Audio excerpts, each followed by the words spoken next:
Labas rytas, aš jau motorolerių nuomos punkte.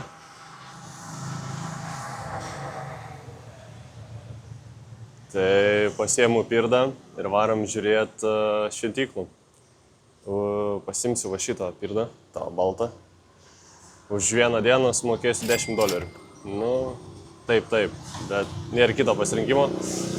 Tai va, tai nežinau, atvažiuosiu pirmą šventyklą jaučiu ir tada daugiau papasakosiu apie jas. Bet šiaip čia tamsiem rypė tų šventyklų belenkiek, aš atsirinkau pagrindinės ten gal 8, kažkas tokio. Tai gausis toks ratas apvažiuot. Tai aš tikiuosi, kad per šiandieną spėsiu, nes dienos pasas, kad aplankyti visas šventyklas kainuoja $37, o 3 dienų ten $70. Tai daug kas sako, kad 3 dienų neverta, nes paskui po antros jau atsibosta ar būna nuobodu. Ir daug kas sako, kad po pirmų 4 šventyklų visos kitos atrodo taip pat. Nu tai pažiūrėsim šitą teoriją.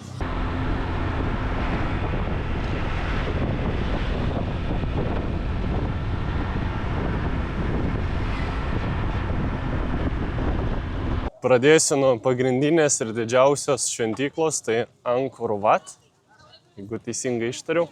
Ir šitas visas religinis kompleksas yra pats didžiausias visam pasaulyje, didesnio nėra. Ir jinai pastatyta į vakarų pusę. Tai dėl ko pradėjau nuo šitos pagrindinės šventyklos, bijau, jog paskui nesuspėsiu tiesiog jos pamatyti, nes aš manau, kad čia daugiausia laiko užtruksiu. O pagal mano planą šita šventykla turėjo būti paskutinė. Tai galvoju, geriau pirmą ją aplėksiu ir tada visas kitas mažesnės.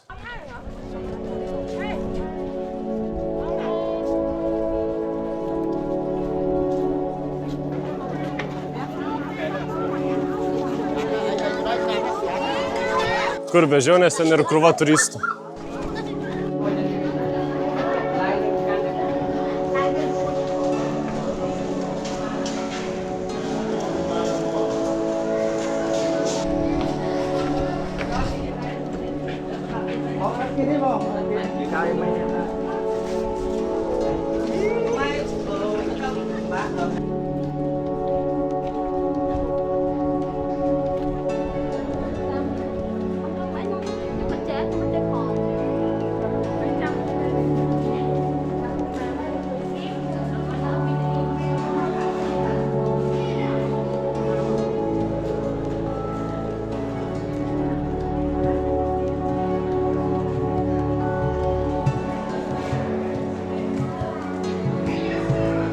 Dar keletas įdomesnių faktų apie Angkor Wat šventyklą. Tai vienintelis pastatas, kuris buvo pavaizduotas ir yra pavaizduotas Kambodžos vėliavoje. Kitas įdomus faktas, kad visi šitie akmenys yra sujungti be jokio cemento, be jokio skiedinio. Tiesiog akmuo su akmuo, tobulai sujungti. Ir manoma, kad vienas akmuo sveria apie 1,5 tonos. Ir visi šitie akmenys buvo atplukdyti iš kasyklų upe 40 km nuo čia. Ir visa šita teritorija šito šventyklo sudaro 1,6 kvadratinio kilometro. Belenkokio didumo.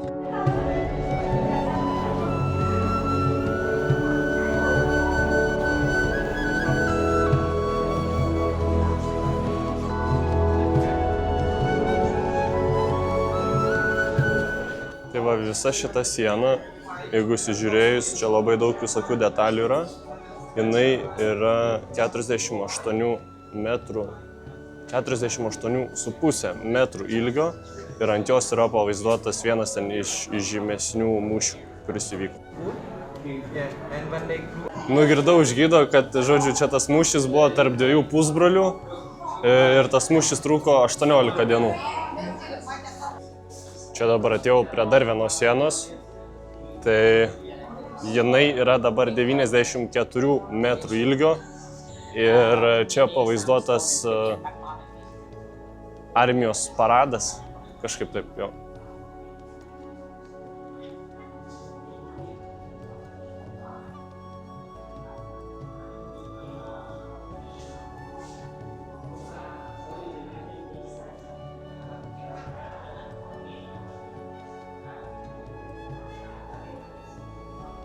Prasme, net neprimetu, ant kiek ilgai reikėjo viską graviruoti.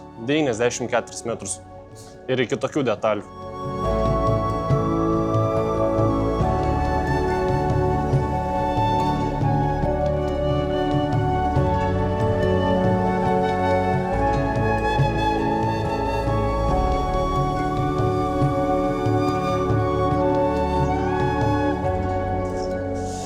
Čia dabar užlipau jau patį viršų, kur ta oficialioji šventykla yra.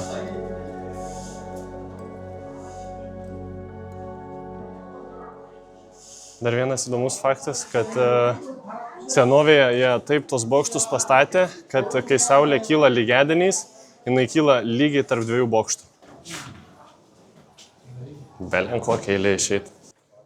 Tai va šitie va laiptai į viršų, į šventyklą, buvo specialiai padaryti tokie status, nes anksčiau galvojo, kad kelias pas Dievą turi būti status ir sunkus. Tai dėl to padarė tokius stačius laiptus. Nu tai va, realiai pirmą šventyklą farėm, iš viso yra 9. Tai 1 iš 9. Ček. Nu, galiu pasakyti, kad tikriausiai kamera neperteiks viso to didumo, gražumo ir visų tų detalių, bet pati šventykla tai atrodo labai įspūdingai. Labai. Vien dėl šito šventyklos sumokėčiau $37. Tai va, tai dabar lekiam į antrą, kuri yra už čia 4 km kažkur. Atvažiavau kitą šventyklą, bet bevažiuodamas vos tiek reikalų neprisidariau. Čia va buvau telefoną įsidėjęs ir biškį paspaudžiau daugiau. Ir vadinas, nebuvau smarkiai priveržęs ir karočią telefonas iškrito, tai gerai, kad kažkaip čia su kojom pagavau, nukrito ant žemės. Būtų nukritę ant asfalto, tai atsisveikins telefonu iš karto. Tai ačiū Dievui, ačiū Dievui. Tai va, kaip sakiau, Kambodžos vėliava ir Kambodžos vėliavai pavaizduota Angkor šventykla. Antra iš 9 šventyklų vadinas Ta Prom ir ši šventykla yra ypatinga tom, kad jinai yra apaugusi džiunglių, ant šventyklų auga medžiai, žodžiu, apleista, palikta gamtos motuliai prižiūrėti. Kambodžoje iš viso yra 4000 šventyklų, o būtent Siem Reapo regione yra apie 200 šventyklų. Tai mes iš visų aplankysim tik tai 9. Tai aš nežinau, kiek čia laiko reikia aplankyti visas šventyklas.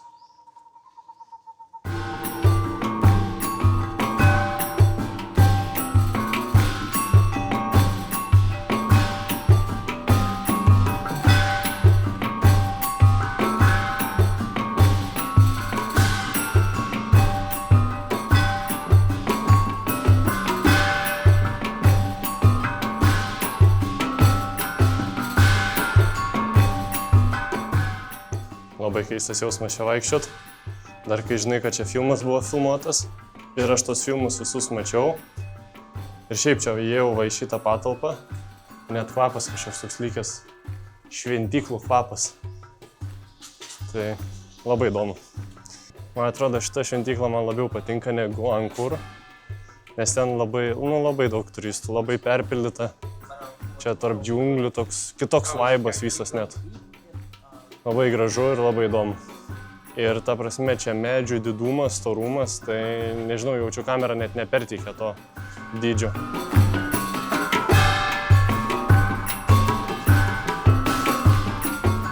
Belekas. Vienas dar įdomus faktas apie šitą šventyklą, tai kad čia buvo nufilmuotas vienas filmas, tai yra Kapų plėšikė, pagrindinė aktorė Lara Croft ir arba angliškai tas filmas vadinas Tomb Raider, jeigu gerai ištariau. Žodžiu, tas filmas. Manau, visi jį matėm, visi jį žinom.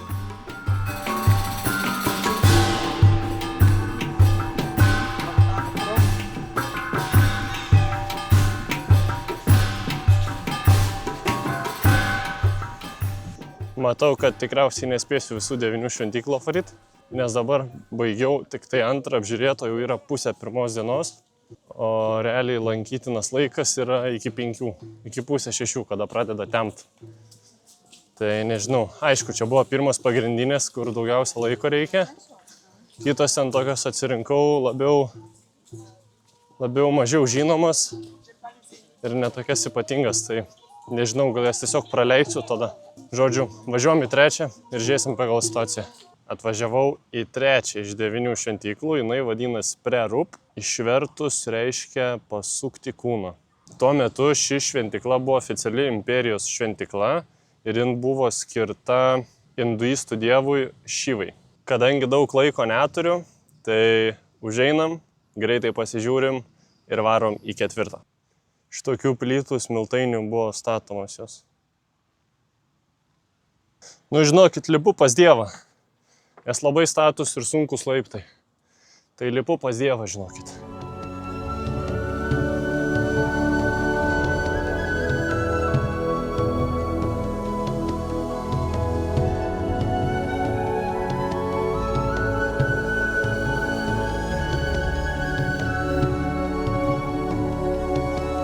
Trečia iš 9 šventyklą, čia apžiūrėta. Važiuojam į 4. 4 iš 8 šventyklų, kuri vadinas Tasom. Tai aš vis biškį apgavau, buvau užsidėjęs vienur vieną markerį ir apsiskaičiavau. Iš tikro aplankysiu ne 9, o 8 šventyklas. Šita šventykla turi 4 vartus, kurie yra tiksliai orientuoti į pasaulio vietas. Tai yra šiaurė, vakarai, pietus, rytai.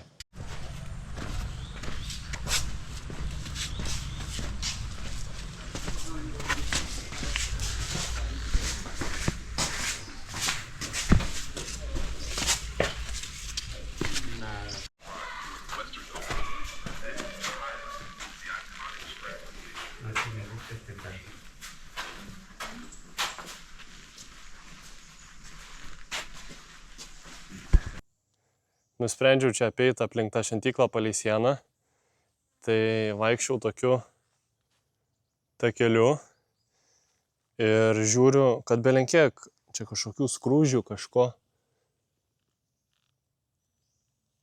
Ir jau čia valenda į kažkokį urvą. Belenkiek čia tų skrūžių ar kažko čia.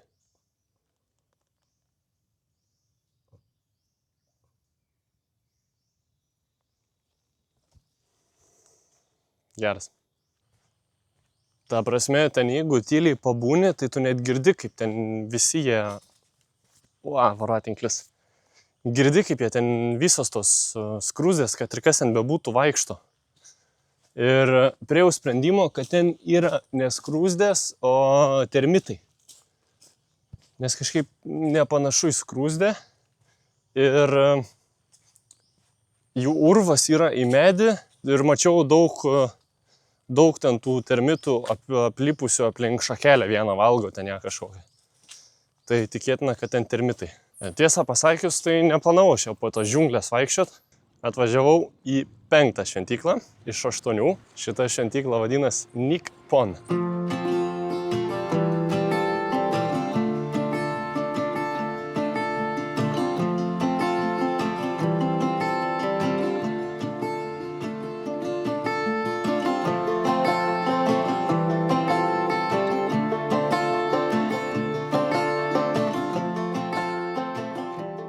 Šitos šventyklos pavadinimas reiškia susipinusios gyvatės. Anksčiau žmonės tikėjo, kad vanduo esantis šitoje šventykloje turi dvasiškų galių pagydyti žmonės. Tai labai daug atvažiuodavo čia su idėja pasveikti, išsigydyti dvasiškai ir fiziškai. Ir tas ežeras aplink visą šią šventyklą, kur rodžiau, tai jisai iš tikro yra nenatūralus, o dirbtinis. Tai vidurė stovi bala arklys. Ir pasak legendos, jisai gelbėdavo žmonės nuo paskendimo, išneždamas juos ant savo nugaros. Nu, nežinau, kaip tas arklys gelbėdavo, bet jis pats paskendęs. Tai man atrodo, jisai yra va ten, galva tik išlindus. Tai čia nebuvo tokia kaip šventykla, čia labiau buvo tokia kaip gydykla. Tai labai paprasta, nėra tų visokių statinių, bokštų ir viso kito. Tai čia yra 1 baseinas, ten yra 2, ten yra 3, ten yra 4. Tai šitie 4 baseinai aplinkui simbolizavo elementus – vandenį, ugnį, žemę ir orą. O viduryje esantis vanduo buvo gyvybės šaltinis. Tai tiek apie šitą šventyklą, važiuojam į sekančią. Atvažiavau į 6 iš 8 šventyklų, kuri vadinas Prie Kan, kažkaip taip. Pavadinimas reiškia šventasis kardas ir legenda sako, kad karalius čia laikė savo pergalingą šventąjį kardą. Tai čia buvo ne tik šventykla, bet miestas, universitetas ir budistų vienuolynas, viskas viename. Ir čia gyveno apie 10 000 žmonių.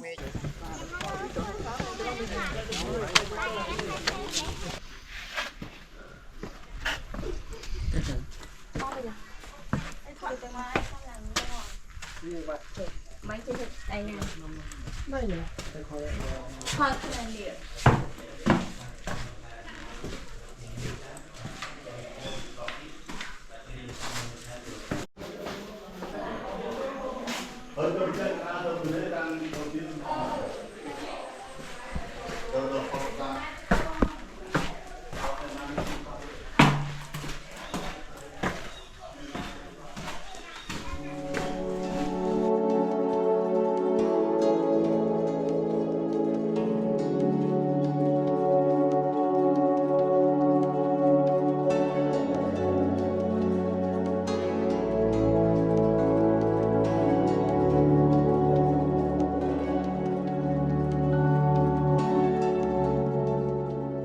Šešta šventykla apžiūrėta.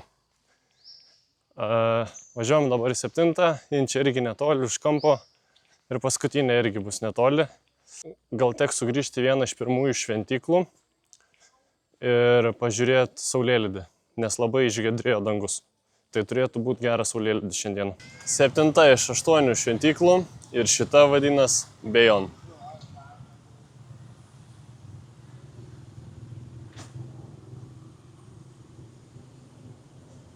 Tai kasgi tokio ypatingo su šita šventykla? Tai ši šventykla turi 216 akmeninių veidų, kurie yra iškalti bokštuose. Ir manoma, kad tai yra karaliaus Džajavarmano 7 veidai. Tai čia va besėdint, ten yra pirmas bokštas ir yra vienas veidas, antras veidas ir iš kitos pusės dar 4 veidai. Ir taip pat yra va čia va virš manęs irgi iš karto matos 2 veidai. Tai va ant kiekvieno to bokšto šičia, ten tada bokštas, ten. Ant visų tų bokštų yra 4 veidai iš kiekvienos pusės.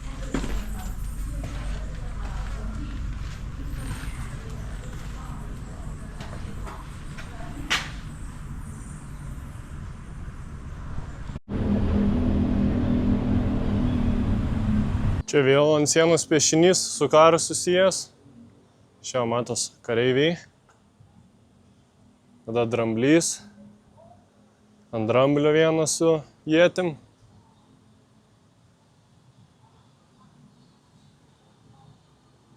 Gali analizuoti šitą piešinį visą dieną, man atrodo. Žodžiu, tiek čia šitos šventyklos.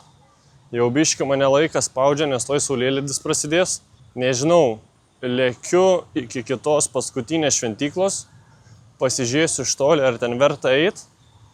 Jeigu verta, užeisiu, o jeigu ne, tai važiuosiu į kitą šventyklą, kur galėsiu palydėti saulę. Nusprendžiau tai padaryti, kadangi pažiūrėjau, šitą šventyklą randas ant tokio kalnelio ir iš nuotraukų mačiau, kad daug kas žiūri saulėlydį. Tuo momentu aš nežinojau, bet iš tikrųjų šita vieta buvo pripažinta kaip geriausia vieta žiūrėti saulėlydį. Tai pagalvojau, kad čia ir pažiūrėsiu ir gausis, kad tikslą šiandien būsiu pasiekęs 8 iš 8 šventyklų. Tai šita šventykla vadinasi Phnom Bakheng, kažkaip taip. Dasigavau čia iki to viršaus kažkaip. 15-20 minučių teko džiungliam biškį patrekint iki viršaus. Keletas faktų apie šitą šventyklą. Tai jinai yra seniausia. Pastatyta 889 metais, tai anksčiau turėjo simbolinį bokštų skaičių 108 maži bokšteliai. Aišku, dabar jų mažiau. 108 skaičius nebereikalo, nes tai labai svarbus šventas skaičius Azijoje. Ir visa šita šventykla yra piramidės formos. Ir nuo šitos šventyklos matosi Angkor Wat šventykla. Ten va.